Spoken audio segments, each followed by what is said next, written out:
বাংলাদেশের সম্ভবত একটা প্রস্তুতি পর্ব শেষ হয়ে গেল। এরপরে মিশন অস্ট্রেলিয়া, অর্থাৎ মার্চে অস্ট্রেলিয়ায় বাংলাদেশ যে এশিয়ান কাপটা খেলতে যাচ্ছে।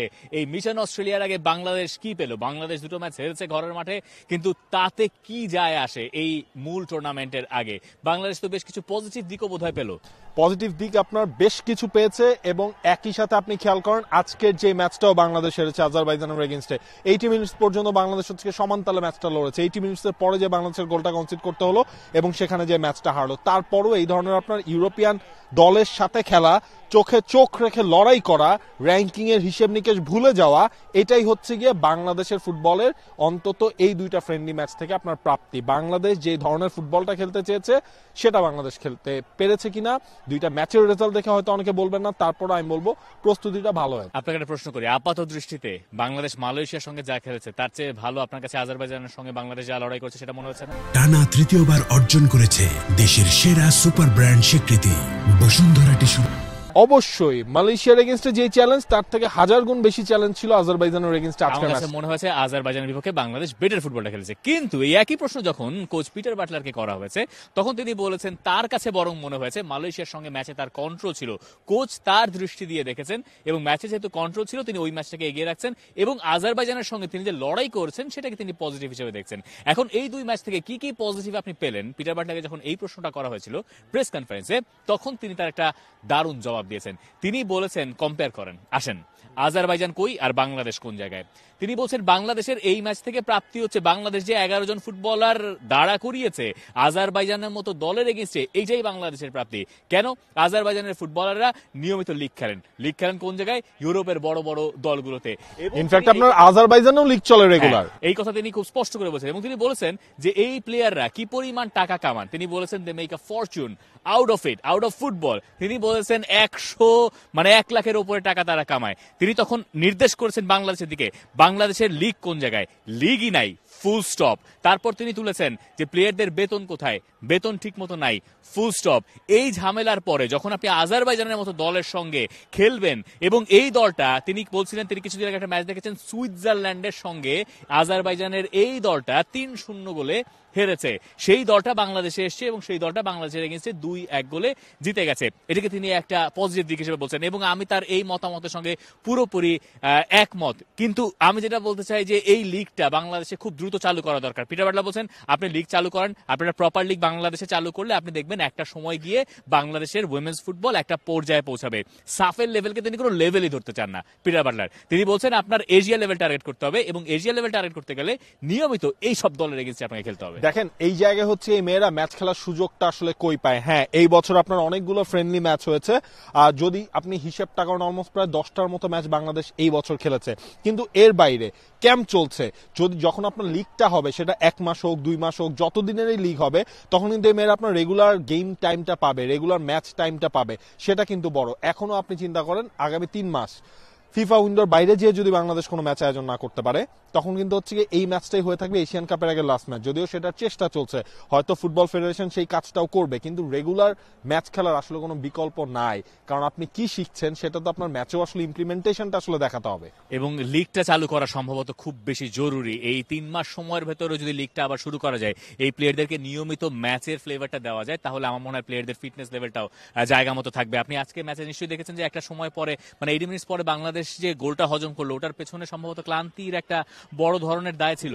ওই জায়গাটায় না আপনার এক তালে আসলে লড়াটা তখন হচ্ছে গিয়ে যায় নাই। আপনি ওই গোলটা, সেকেন্ড গোলটা বাংলাদেশ যে কনসিড করলো, সেখানে মনে হচ্ছিল যে আর পা চলছে না, এই টাইপের একটা আসলে টায়ার্ড লেগের একটা জিনিস চলে আসে। কারণটা হচ্ছে আপনি এই ম্যাচে যে এফোর্টটা আপনাকে দিতে হয়েছে সেটা আপনি খেয়াল করেন। আজারবাইজানের এগেইনস্টে আপনাকে পুরো মাঠ আসলে আপনার মিডফিল্ড থেকে ডিফেন্ডারদের আসলে দৌড়ে খেলতে হয়েছে। 1 মিনিটের জন্য আপনি কোনো হচ্ছে গিয়ে রেস্ট পান নাই। যেই জিনিসটা হয়তো মালয়েশিয়া ম্যাচে কিছুটা হলেও পেয়েছেন, সেই কারণে এক তালটা আপনি ধরে রাখতে পেরেছেন। এইগুলাই তো আসলে ফ্রেন্ডলি ম্যাচের শিক্ষা। এবং যে ফিজিক্যাল অ্যাডভান্টেজটা খুব কাজে লেগেছে আজারবাইজানের জন্য, তারা বেশ কিছু জায়গায় অ্যাডভান্টেজ পেয়েছে। এখন এই ম্যাচটা আবার অন্য দিক দিয়ে বাংলাদেশের জন্য ভালো প্রিপারেশন হয়ে থাকতে পারে উজবেকিস্তান ম্যাচের জন্য। কেন উজবেকিস্তানের কথা বলছি? কারণ উজবেকিস্তানের বিপক্ষে বাংলাদেশ অস্ট্রেলিয়াতে ম্যাচ খেলবে। বাংলাদেশের প্রথম ম্যাচ নর্থ কোরিয়ার সঙ্গে, এরপরে চায়নার সঙ্গে এবং তৃতীয় ম্যাচটা উজবেকিস্তানের সঙ্গে।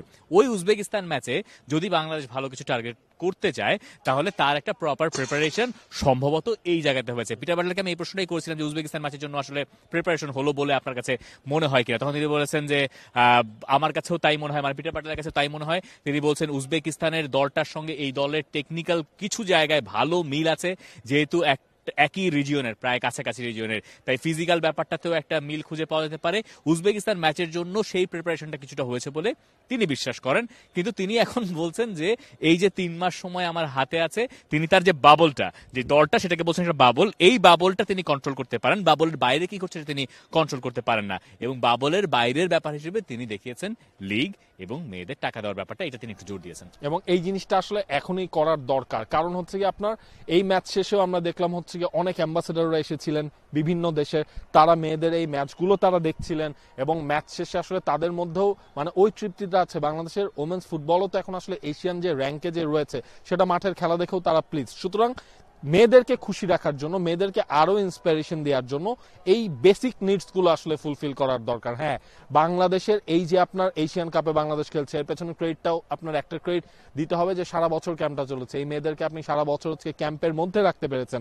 কিন্তু টাইম টু টাইম এখন তো আপনি আর সাউথ এশিয়ান লেভেলে নাই, আপনি এশিয়ান লেভেলে যখন কম্পিট করবেন তখন এর বাইরে ওই বাবলের বাইরের জিনিসগুলো আসলে ইম্প্যাক্টটা ফেলবে বাবলের মধ্যেও।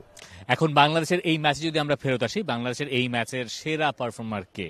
আমার মনে হয় নবীরন এই ম্যাচে বাংলাদেশের সেরা পারফর্মার। নবীরন যেভাবে মাঠে নেমে ডিফেন্ড করলেন আফিদার পাশে, এইটা একটা বড় বার্তা দেয়, এবং কোনো জায়গায় তাকে একটুও মনে হলো না যে তিনি একটু দ্বিধায় ভুগছেন। তিনি এগিয়ে গিয়ে মানে শি ওয়াজ অ্যাগ্রেসিভ এনাফ, এবং বেশিরভাগ ডুয়েলস তিনি জিতেছেন। বেশিরভাগ জায়গায় তিনি যখন গেছেন বলার জন্য তিনি বল পেয়েছেন। নবীরন একটা দাবি বোধহয় জানিয়ে রাখলেন 11-এর জন্য। এই ম্যাচে আমরা আর কি পেলাম, যদি আমরা শিউলি দুটো ভালো ক্লিয়ার করেছেন, যদিও যে গোলটা হয়েছে সেকেন্ডে সেখানে হয়তো তিনি পাটা আর একটু চালাতে পারলে হয়তো অত ফ্রিলি ক্রসটাই আসতো না বা দিকটা থেকে। এই ছাড়া বাংলাদেশের ফরওয়ার্ড লাইন বোধহয় একটু ধার এইটাই আমার মনে হয় আপনার একটু মরচে পড়েছে মনে এই হচ্ছে। টেস্ট এন্ড ট্রায়ালটা হচ্ছে গিয়ে পিটার বাটলার এই ইয়েতে করেছেন। তিনি একটা ম্যাচে স্টার্ট করালেন সুলতানাকে দিয়ে, একটা ম্যাচে তিনি স্টার্ট করালেন তহুরাকে দিয়ে।